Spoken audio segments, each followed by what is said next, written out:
Esta es mi posición, yo. They call themselves Los Aldeanos, but this hip-hop duo may be more than just musicians. According to newly uncovered documents, they and others were unknowingly part of a secret US government program aimed at fueling political change in Cuba. The idea was to infiltrate the island's hip-hop scene and spread a message of dissent, but it's now claimed the program backfired. It was part of an initiative paid for by the development agency known as USAID and farmed out to contractors for millions of dollars. It's said to have been inspired by Serbian protest concerts that helped oust Slobodan Milosevic 14 years ago, but it may have put some artists in danger.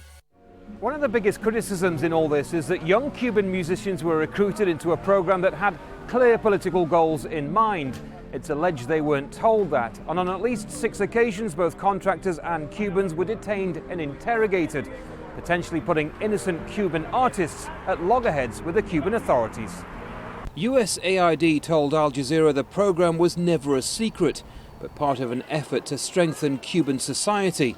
The State Department says safety of those involved was the responsibility of contractors. We recognize that ordinary Cubans run the risk of upsetting Cuban authorities by participating in community initiatives, and for that reason these programs are managed with appropriate discretion, so it was the responsibility of the grantee. But this isn't the first time USAID have been accused of undermining Cuba's government.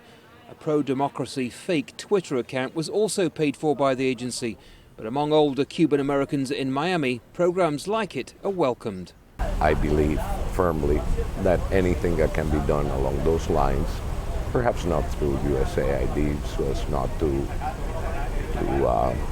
create problems for other programs, excellent programs that they have, but anything that could be done is a good thing. But critics say US efforts to undermine the Cuban government are simply counterproductive. All it does is continue to bring out the worst in the Cuban regime, a government that is very repressive. But through acts like this and operations such as this, all we're doing is helping to foment more paranoia and more mistrust and incentivizing them to clamp down in all sectors of society. The program, which ran for 2 years, has now been closed down. But those critical of it fear the only ones who will suffer now are Cuba's real musicians. Andy Gallagher, Al Jazeera, Miami, Florida.